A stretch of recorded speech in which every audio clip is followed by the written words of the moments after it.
Lição 3: Autoconfiança. Reza a lei que a pessoa que deseja poder, prestígio e sucesso precisa acreditar em si e em seu propósito. Ela deve ter muito claro o que busca e não ter dúvida de que pode alcançá-lo. Ela deve ignorar a palavra impossível e não se importar com as derrotas temporárias, pois deve ter consciência de que está caminhando para o sucesso e que os tropeços fazem parte do caminho. Se um plano fracassar, ela deve substituí-lo por outro e seguir adiante. Acima de tudo, deve confiar nela mesma e na sua capacidade de realizar seus sonhos.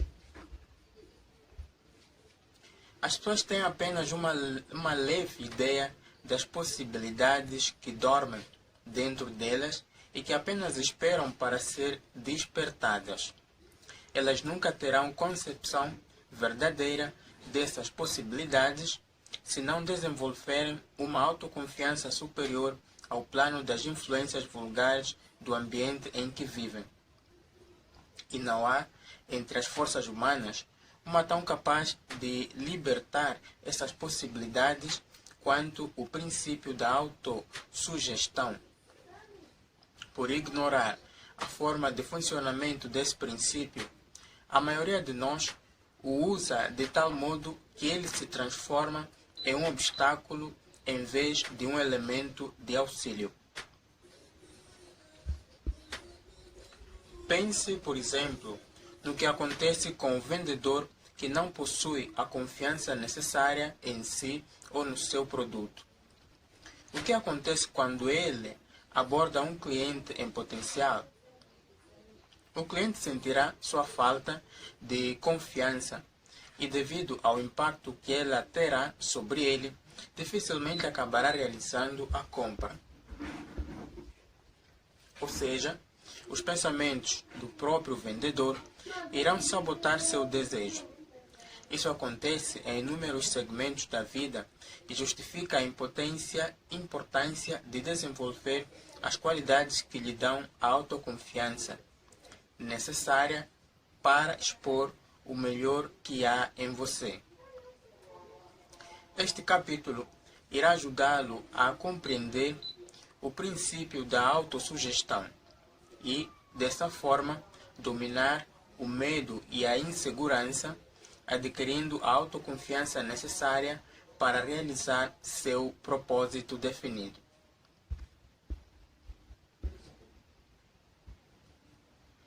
Ponto 1. Você será capaz de alcançar qualquer objetivo a que se propor se verdadeiramente acreditar que é capaz. Pense em duas pessoas, uma que vive uma vida plena de sucesso, felicidade e bem-estar, e outra que não está indo a lugar algum.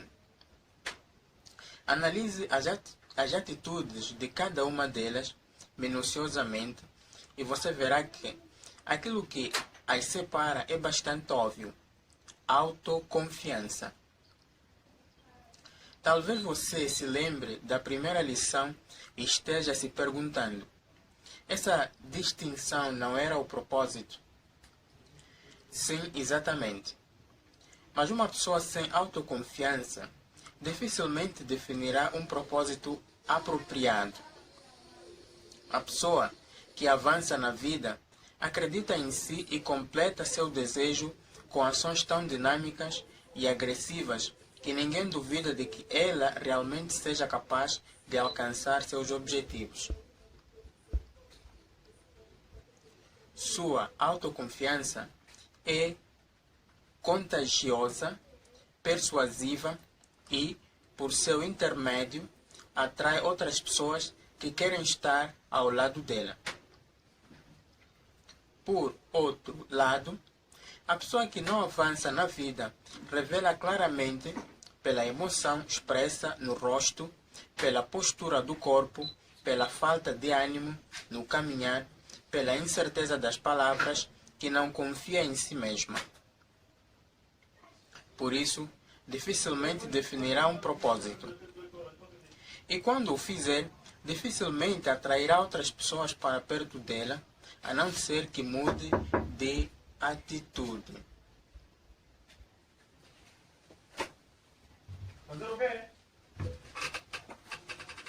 Odeio ter que dizer isso, mas uma coisa é certa.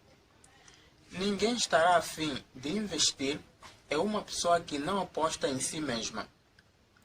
A primeira pessoa apta a colocar todas as fichas na mesa de apostas por você deve ser você mesma. Repito, infelizmente, ninguém acreditará em você se, em primeiro lugar, você mesmo não acreditar. Ponto 2. Convença-se de que você é capaz e a opinião de ninguém mais importará. Chegou a hora da pergunta de $1 milhão. Como você pode aumentar sua autoconfiança? Em cada um de nós existe um potencial, um talento nato que, se for motivado pela atitude mental adequada, nos levará a níveis de excelência nunca antes imaginados. Todos temos algo de sutil que, se for despertado por uma influência externa apropriada, nos conduzirá ao auge das realizações de uma maneira que nunca sonhamos. Você precisa descobrir onde está essa força e desenvolvê-la incansavelmente até os limites da perfeição. A confiança vem daí. Imagine duas pessoas com um enorme talento para a música e com forte paixão por violinos.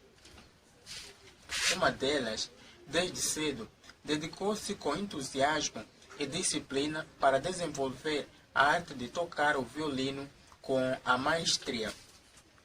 A outra, relapsa, distraiu-se com outras coisas e mal aprendeu a tocar o instrumento. Agora, as duas têm a oportunidade de se apresentar em público. Quem você acha que terá mais autoconfiança? É óbvio? Não. Da mesma forma que um violinista profissional que detectou seu talento cedo na vida e o desenvolveu ao longo de décadas, pode pegar um violino e tocar músicas que alguém com o mesmo talento, mas sem a prática, não consegue. Há um talento escondido em você, esperando para ser desenvolvido. Se você fizer isso, vai atingir um nível de confiança que nunca teve.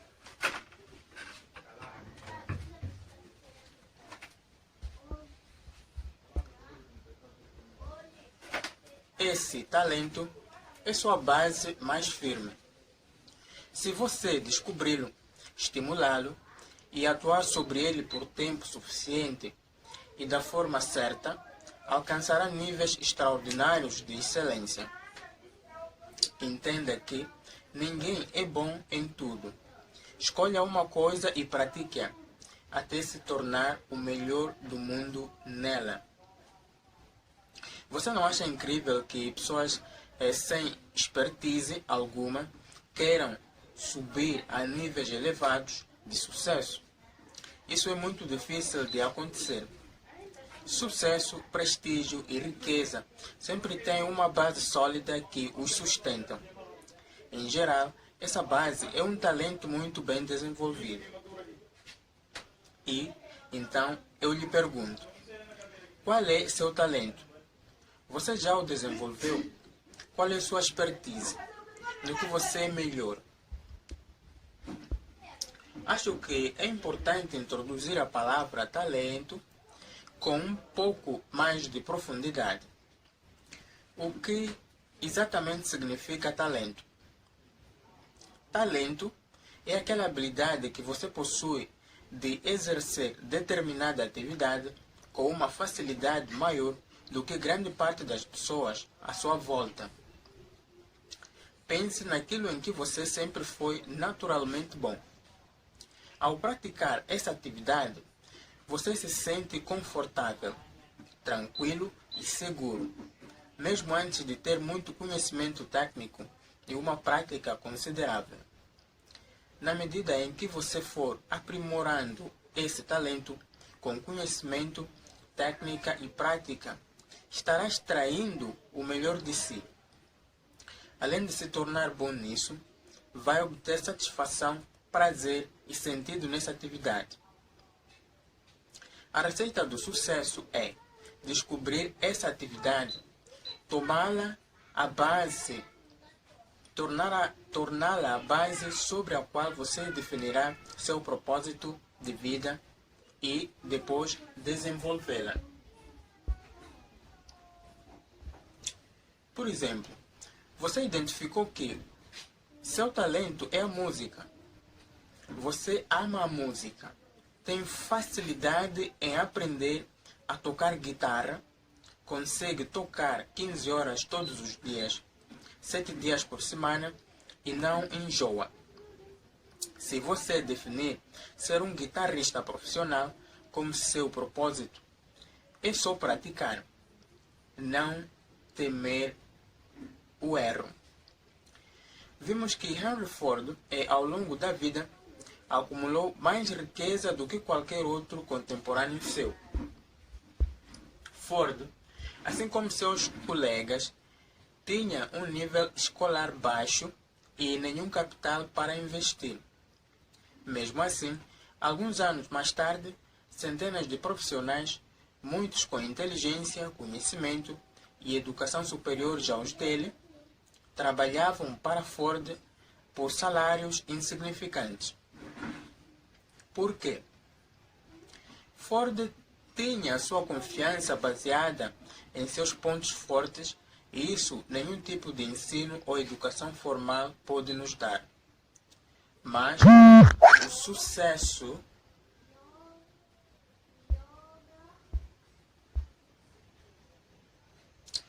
o sucesso de Ford não caiu do céu. Ele acreditou em seu potencial, transformou-o em um propósito definido e criou um plano de ação para realizá-lo. Ele se libertou da mentalidade de pobreza, desenvolveu confiança em si, pensou sobre sucesso e alcançou-o. Os colegas de Ford poderiam ter feito a mesma coisa se tivessem seguido os passos dele. Mas, como visualizaram apenas seu salário mensal, foi isso o que obtiveram. Lembre-se que o talento é a habilidade de que temos de exercer certa atividade com uma facilidade maior que a maioria das pessoas. Ponto 3. Qualquer pessoa pode começar, mas apenas aquelas que acreditam em si terminam o que começaram. Se você quiser alcançar suas maiores aspirações, superar seus desafios e desenvolver autoconfiança forte e segura, há outra coisa que você precisa fazer: assumir 100% de responsabilidade sobre sua vida. Isso mesmo, você precisa se tornar dono de si. A verdade é, somos os únicos responsáveis por nossa vida, mas raras vezes pensamos dessa maneira. A regra geral nos manda culpar o outro ou uma circunstância qualquer por nossos obstáculos, problemas e reveses. Esse tipo de atitude alivia nossa consciência por um tempo, mas nos atrela permanentemente a esses problemas, o que acaba por impedir o nosso crescimento. Quando algo nos acontece, podemos assumir dois tipos de atitude: chamar a responsabilidade para nós e agir ou negá-la, responsabilizando outra pessoa ou circunstância.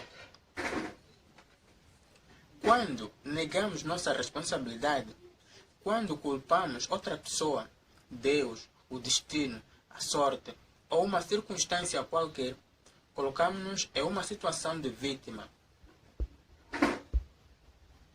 E, nessa condição, renunciamos ao controle de nossa vida, perdemos a esperança, o entusiasmo e a motivação e nos acomodamos em um estado de resignação, estagnação e frustração. É nesse momento que a confiança dá lugar à depreciação, reclamação, discussão, comparação e crítica. Se você acredita que não possui controle sobre o que acontece com você, esse controle necessariamente precisa estar nas mãos de outra pessoa ou entidade. Nesse caso, você não é uma pessoa livre, porque depende de outra. Se for assim, na maior parte do tempo, você não passa de um fantoche, um boneco que se movimenta de acordo com os desejos dos outros. Se você não tiver controle sobre sua vida, se ela estiver nas mãos de outra pessoa, como você poderá ter autoconfiança? Nesse caso, você ainda está no estágio da dependência e, por isso, nunca poderá alcançar ou agir no nível da interdependência, onde está o verdadeiro sentido da vida plena e equilibrada. Outra coisa, se você depender de outra pessoa, pouco adiantará definir um propósito para a sua vida. Uma vez que suas atitudes dependem do outro, você nunca conseguirá realizá-lo por vontade própria. Nesse caso, há poucas coisas que poderá fazer com sua vida, além de torcer para que quem esteja no controle seja benevolente e piedoso com você. E isso, geralmente, é muito frustrante. Nada pode ser mais frustrante do que depender permanentemente da piedade alheia. Nossa vida não tem sentido assim. A seguir, vou apresentar 6 passos que podem ser seguidos por qualquer pessoa para tornar sua vida mais poderosa, equilibrada, confiante e integrada. Primeiro, descubra seu talento natural e transforme-o em seu ponto forte, aprimorando-o com conhecimento, técnica e prática. Segundo, defina um propósito com base nesse talento. Terceiro, elabore um plano que explore seus pontos fortes para realizar seu propósito. Quarto, desenvolva, por meio da autossugestão, a autoconfiança necessária para desenvolver seu plano e realizar seu propósito. Quinto, haja todos os dias na execução de seu plano. Estabeleça uma meta diária para o desenvolvimento de seu talento e trabalhe arduamente para atingi-la.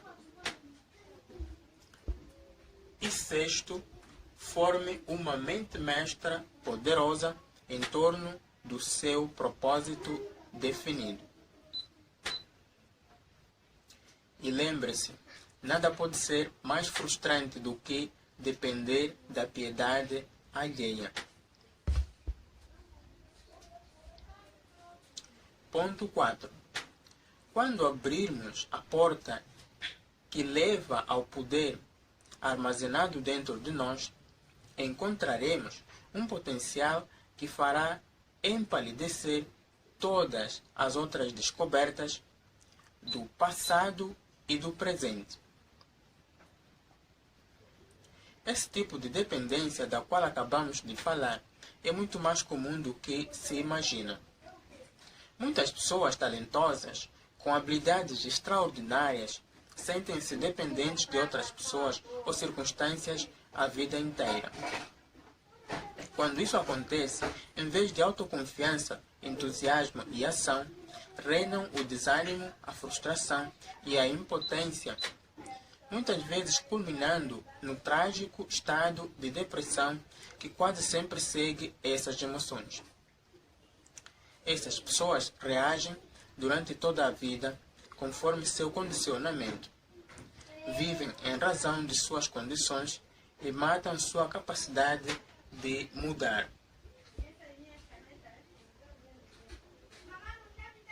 Observa alguns casos comuns de dependência. Toda vez que alguém diz, essa pessoa me tira do sério, na verdade, isso significa que seu estado emocional está nas mãos dessa outra pessoa, que ele não possui controle sobre as próprias emoções e que a outra pessoa, por meio de suas atitudes, o controla. Quando alguém diz que não possui tempo para fazer o que mais gosta, na verdade, está afirmando que não tem controle sobre o próprio tempo e que são as circunstâncias que decidem o que ele fará ou não. É preciso esclarecer, pelo menos para si, se você é escravo de escolhas erradas ou se está conscientemente nessa situação apenas por um tempo, pois sabe que precisa mudar. Sendo assim, comece a mudar agora. Quando alguém subjuga o próprio talento para exercer uma atividade que não proporciona realização, mas que oferece certa segurança, está abrindo mão da liberdade e, por consequência, da felicidade. Quando alguém diz que não sabe qual é o seu talento e não se empenha em encontrá-lo, está se deixando controlar pela preguiça e pela ignorância. Todas essas situações afirmam a dependência e a falta de controle sobre a vida, e são elas as principais causas da frustração, da insatisfação, do estresse e da falta de sentido em relação ao próprio trabalho. Todos nós precisamos de outras pessoas para realizar nosso propósito, mas, como vimos na lição anterior, essa relação precisa ser de interdependência e não de dependência. Lembre-se que somente pessoas independentes, donas de si, podem agir de forma interdependente.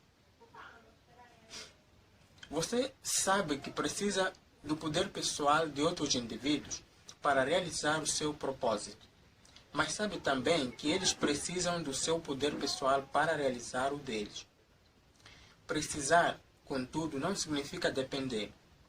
As fontes do poder humano são inesgotáveis. Quando lhe for negado uma fonte, procure noutra. Ponto 5. Se você tentar o tempo todo ser igual aos outros, quem será igual a você? De onde vem esse condicionamento que nos dá essa aparente noção de falta de controle e confiança? Diria que, basicamente, ele tem origem em 3 pontos: individual. Muitas vezes, o problema vem de dentro. Incerteza, insegurança, falta de confiança e medo de fracassar são os padrões mentais dominantes que se manifestam em nossas ações. A maneira de superar essa condição é desenvolvendo seu poder pessoal e cercando-se das pessoas mais especiais que você puder. Social. Outras vezes, o problema vem das pessoas que estão à nossa volta. Até temos um desejo e uma grande vontade, mas as opiniões, expectativas e reações das pessoas à nossa volta nos impedem de identificar, desenvolver e utilizar nossos talentos naturais e desenvolver nosso potencial. Se esse for o caso, mude suas relações radicalmente, porque você está cercado de pessoas fracassadas. Pessoas bem-sucedidas não procuram criar fracasso à sua volta, porque elas sabem que, se fizerem isso, se tornarão vítimas da sua própria criação. Cultural. Com frequência, o problema é a cultura dentro da qual nascemos. Escola, família e religião. Se você sentir que traz essa herança consigo, tente se desvencilhar dela. Elimine-a da sua vida. Crie algo novo. Defina um propósito para seu futuro longe dos laços do passado. Qualquer uma dessas três origens, no fundo, não possui poder sobre nós, a menos que, por escolha ou omissão, não assumamos o controle e a responsabilidade sobre nossa vida. Nossa essência, o que nos faz humanos, é a capacidade de dirigir nossa vida. Podemos fazer escolhas embasadas em nossos desejos, mudar nosso futuro e influenciar nossas circunstâncias. Temos a capacidade de nos reinventar. Esse é o grande princípio que permite colocar em prática todos os outros. É claro que não temos poder para alterar certas coisas, como a herança genética e as influências que tivemos no passado. Mas temos o poder de decidir o que faremos com essa bagagem. Cada um de nós tem, dentro de si, o poder de decidir como esses condicionamentos nos afetarão daqui para a frente. Não importa o que tenha nos acontecido ou o que ainda nos acontecerá, sempre teremos o poder de escolher como reagir às diferentes situações que enfrentamos. Assumir a responsabilidade sobre nossa vida significa ter consciência desse poder e saber como utilizá-lo. Isso quer dizer que você, apesar de muitas vezes não ser responsável pelo que acontece em sua vida, tem responsabilidade pela atitude ou comportamento que tomará diante do que lhe aconteceu. Assumir responsabilidade significa que você tem a capacidade necessária para subordinar eventos e circunstâncias que estejam fora de seu controle às suas decisões e escolhas pessoais. A consciência desse poder de subordinação, a segunda maior fonte de autoconfiança que você pode desenvolver. Lembre-se, o que mais nos afeta não é o que acontece conosco e que está fora de nosso controle, mas sim a resposta que damos a isso. O que nos afeta não é o que acontece conosco, mas a resposta que damos a esses acontecimentos. Ponto 6.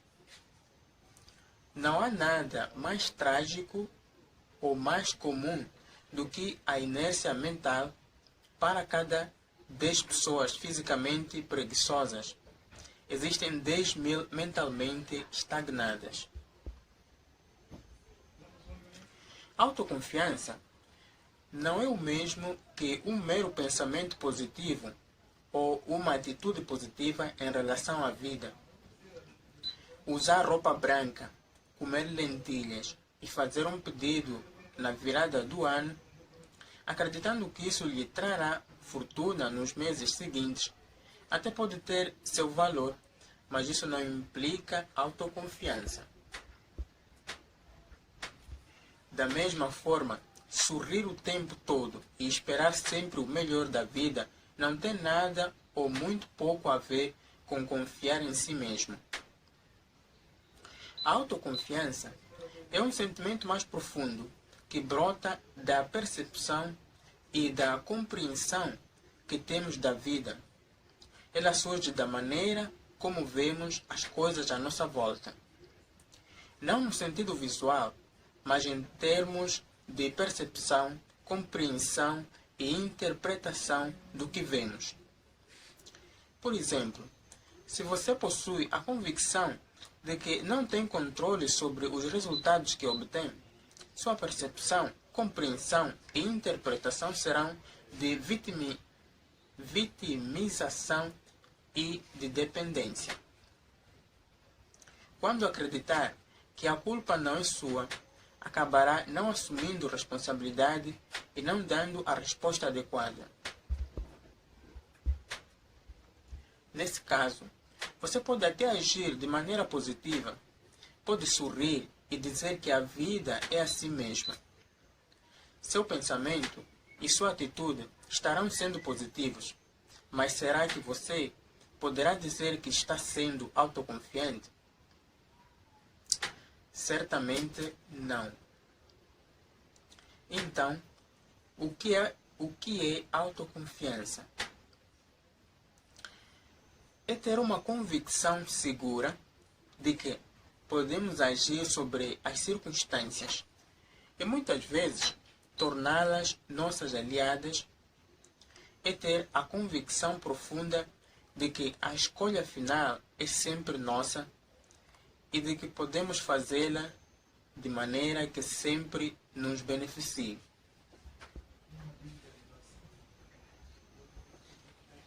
Ponto 7. A indecisão é projeto de medo. Ela se materializa em dúvida e as duas juntas se combinam para formar o medo.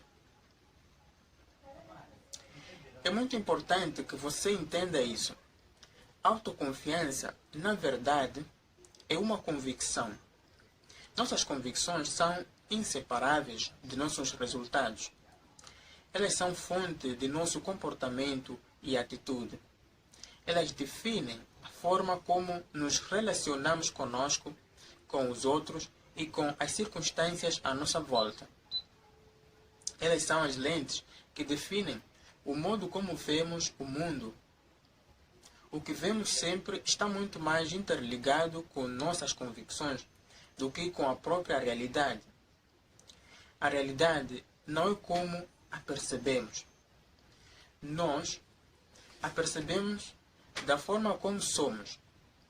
Se quisermos mudar nossa realidade, deveremos primeiro mudar nossas convicções.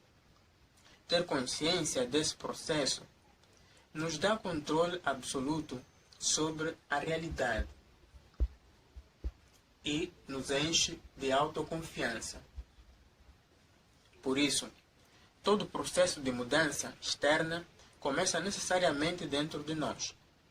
Nossa forma de pensar, que cria nossas atitudes e que, por sua vez, criam nossos resultados. Não passa de consequência de nossas convicções. O que isso quer dizer? O pensamento, ao contrário do que imaginamos, não é a origem de nossas ações. O pensamento, ao contrário do que imaginamos, não é a origem de nossas ações. Ele é um estágio intermediário entre o que realmente acreditamos, nossas convicções, e nossas atitudes, que são a manifestação dessas convicções. Por isso, pensar de forma positiva, quando no fundo nossas convicções nos dizem outra coisa, não é muito eficiente. Se quisermos de fato mudar, teremos de ir a um nível além do pensamento e alterar aquilo em que realmente acreditamos.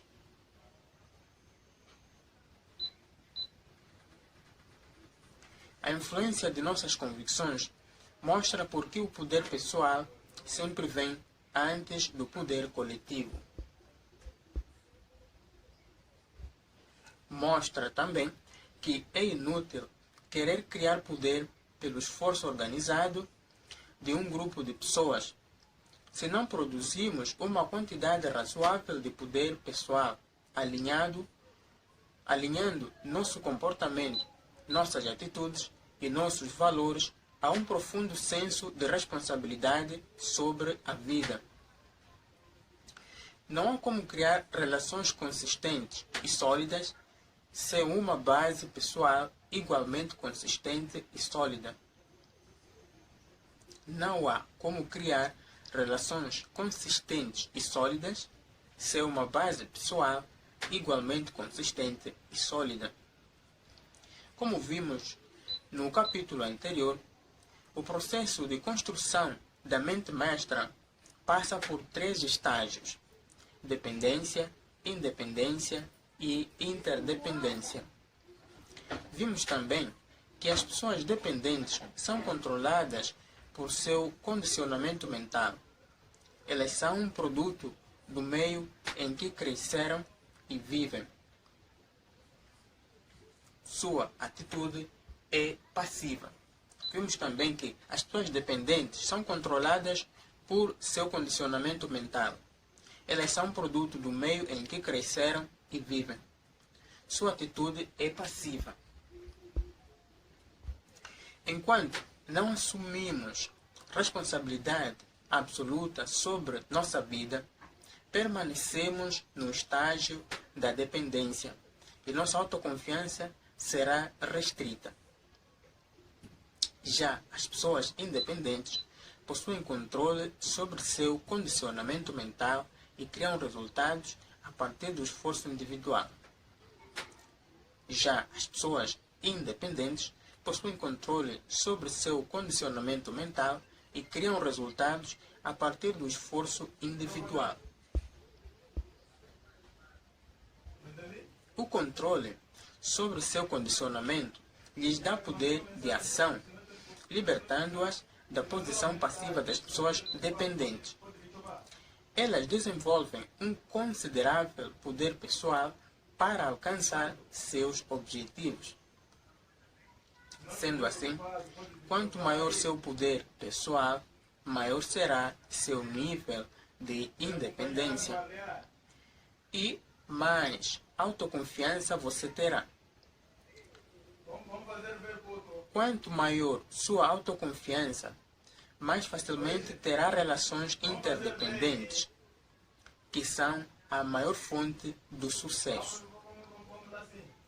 As pessoas interdependentes avançam um estágio além da independência e combinam seus esforços com os de outras pessoas pelo princípio da mente mestra. Além do poder pessoal, criam um círculo de poder coletivo que dá um sentido muito mais amplo ao seu propósito definido. Por meio da aliança com outras pessoas, elas unem seus talentos e suas habilidades para criar algo muito maior do que elas próprias. Para sair do estágio de dependência, precisamos usar os dons naturais como consciência, imaginação, visualização e força de vontade para romper com nossas convicções e nossos padrões mentais mais profundos. Quando tivermos consciência de que temos controle sobre nossas circunstâncias, teremos poder para manipulá-las de acordo com nossos desejos. Quanto maior for seu poder pessoal, maior será sua autoconfiança.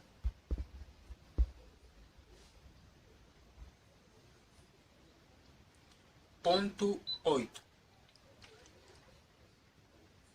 As emoções positivas formam o lado que leva para o sucesso. As negativas formam o lado que leva para a pobreza. O medo, oposto da confiança, é a razão principal da pobreza, do fracasso e da miséria que se apresentam de inúmeras formas. A pessoa que domina o medo pode triunfar em qualquer empreendimento. Não importa quais forem as forças reunidas para derrotá-lo. A confiança em si mesma começa com o controle sobre o medo. Toda pessoa possui a influência de seus medos básicos.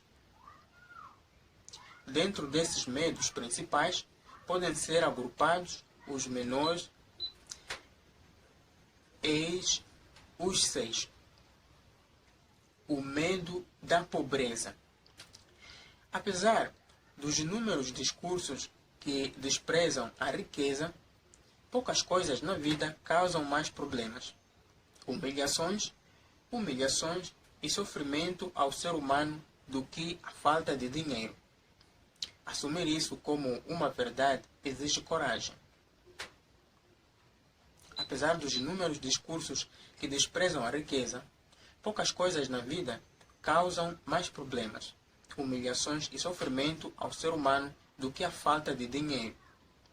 Assumir isso como uma verdade exige coragem. A idolatria ao dinheiro é inegável. Tê-lo em abundância quase sempre é sinônimo de prestígio, poder e valor. Sua ausência, entretanto, quase sempre significa o contrário. O medo de envelhecer. Há duas razões pelas quais muitos de nós temem o envelhecimento.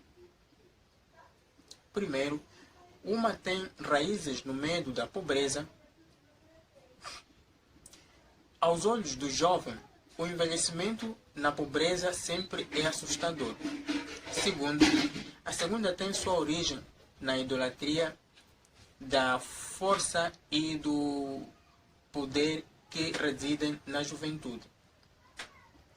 A força física, porém, poderá ser substituída, sem prejuízo algum, pela força da sabedoria que vem com a idade. Se investirmos, é claro, na sua construção.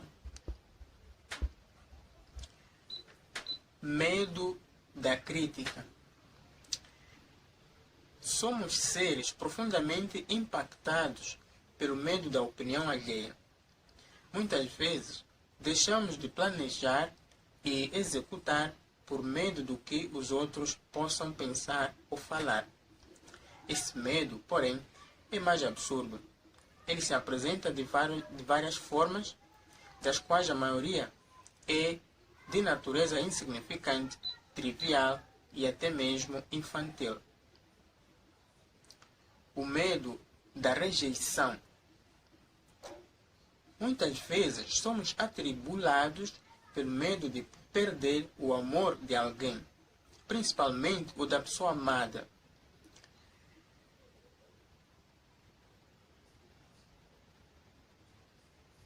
Corroemos-nos de ciúmes e de fantasias suspeitas. Esse medo produz mais devastações no espírito de uma pessoa do que qualquer outro, pois, não raras vezes, leva à ruína moral, psicológica e financeira. Medo da doença. Junto com a pobreza e a velhice, o medo da doença é extremamente assustador, porque nos expõe diretamente à dor e nos conduz à insegurança e ao desconhecido.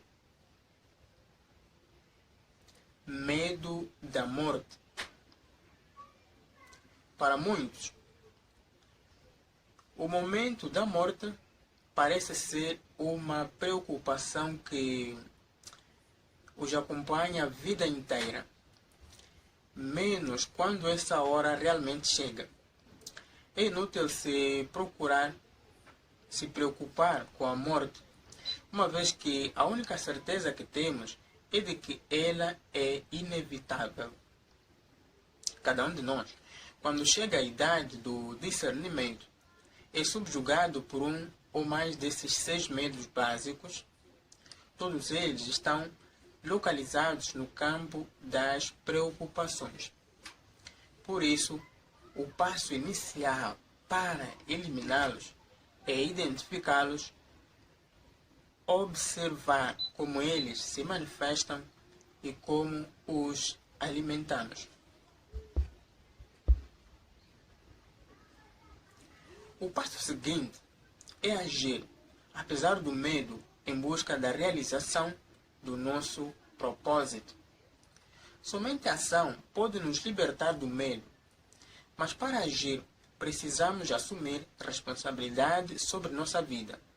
Precisamos ter autoconfiança. Entre as forças da natureza, talvez não haja outra tão proveitosa para o desenvolvimento pessoal quanto a autossugestão. Aquilo que dizemos diariamente para nós mesmos. Por isso, aposte-se do princípio da autossugestão e faça uso constante dele, transformando-se numa pessoa decidida, dinâmica, proativa e independente.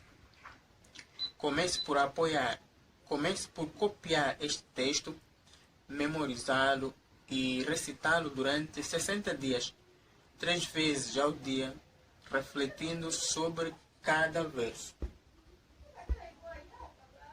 Creio em mim mesmo, creio nos que trabalham comigo, creio no meu líder, creio nos meus amigos, creio na minha família, creio que Deus emprestará tudo o que eu necessito para triunfar, contanto que eu me esforce para isso por meios lícitos e honestos.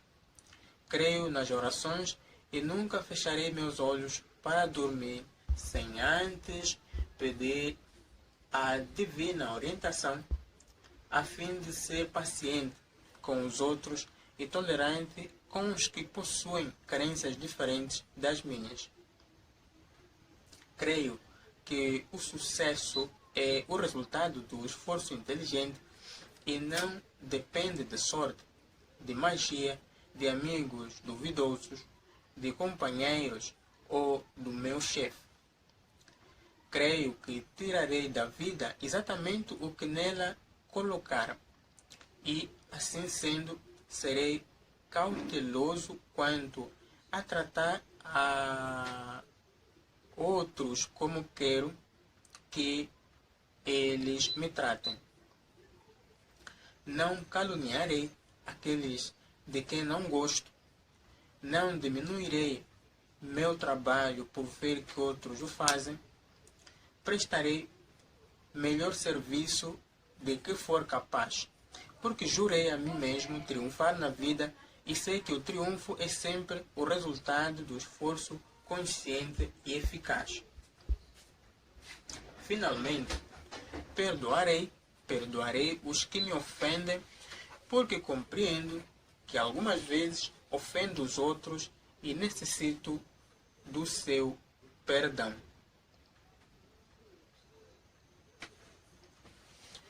Ponto 9. Primeiro, formamos nossos hábitos. Depois, nossos hábitos nos moldam.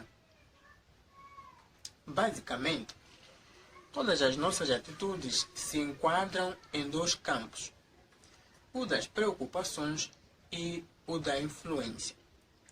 Pessoas dependentes geralmente atuam no campo das preocupações. Elas sentem os problemas, percebem o que está errado, mas se submetem passivamente às suas preocupações por causa de sua dependência. Quando assumimos responsabilidade sobre nossa vida, passamos do campo das preocupações para o da influência. O campo das preocupações sempre está fora de nosso alcance. É algo externo do qual acreditamos depender passivamente, como vítimas indefesas. Nesse campo, o foco são os outros, as circunstâncias, os eventos. Já o campo da influência está dentro de nós. Somos nós que temos ação sobre ele. Quando focamos nossa atenção e energia para nós mesmos, nos questionando, desafiando, refletindo e mudando nossas convicções e atitudes, expandimos nosso campo de influência e aumentamos nosso poder pessoal. O resultado será um aumento de segurança, conforto e, consequentemente, de autoconfiança. Não há nada mais trágico ou mais comum do que a inércia mental. Para cada 10 homens que são fisicamente preguiçosos, existem 10.000 que são mentalmente estagnados. E um espírito estagnado é um enorme campo fértil para o medo e a insegurança. Nossas convicções, basicamente, são hábitos de pensamento. Viver no campo das preocupações, assim como no campo da influência, é consequência do hábito de pensar e agir que adquirimos ao longo da vida. Hábitos representam padrões mentais consistentes e, muitas vezes, inconscientes, que se manifestam automática e involuntariamente nas nossas ações do dia a dia. Eles resultam do ato de fazer sempre a mesma coisa, pensar do mesmo modo ou repetir as mesmas palavras o tempo todo. Depois que um hábito é formado, ele conduz e direciona automaticamente nossas ações. Primeiro, formamos nossos hábitos, depois nossos hábitos nos moldam. Visualize a confecção de uma corda de nylon. Suponha que você acrescente um fio por dia.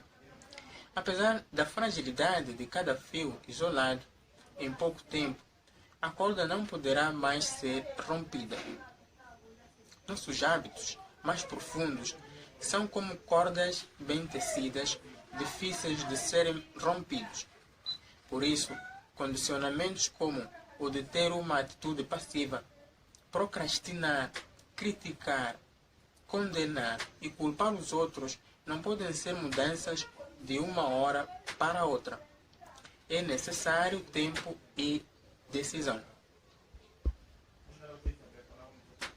Lembre-se que uma mente estagnada é um campo fértil para o medo e a insegurança. Ponto 10.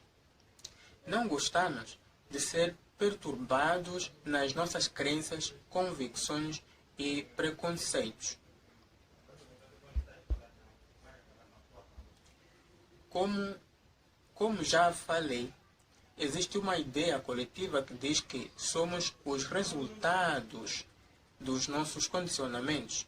Somos o resultado dos nossos condicionamentos. Que a forma ou maneira com que desenvolvemos nossos padrões mentais determina amplamente quem somos e que nada pode ser feito para mudar esse condicionamento. Não caia nessa lorota. Isso não é verdade.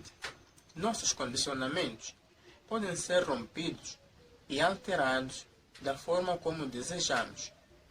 Como? A ideia é esta. Voluntariamente e, se necessário, pela força da disciplina, direcione suas ações e pensamentos para a atividade desejada até que isso se torne um hábito. Somente estabelecendo hábitos inteiramente novos, podemos nos livrar dos hábitos antigos. Pense sobre a maneira como aprendeu a escrever. Primeiro você conduziu lentamente o lápis sobre letras já pontilhadas, ou copiou as letras a partir de um modelo já desenhado. Você repetiu esse processo até que, finalmente, formou o hábito de traçar essas linhas. Com o exercício da repetição, passou a escrever rapidamente e com extrema facilidade. É assim com qualquer hábito. Você começa lentamente e com dificuldades, mas, quando menos espera, tudo mudou. O hábito influencia tanto nosso pensamento quanto nossas ações. Qualquer afirmação que você faça repetidamente para si mesmo, ou qualquer desejo que plante e nutra em sua mente por um tempo razoável, irá criar comportamentos que o tornarão uma realidade física.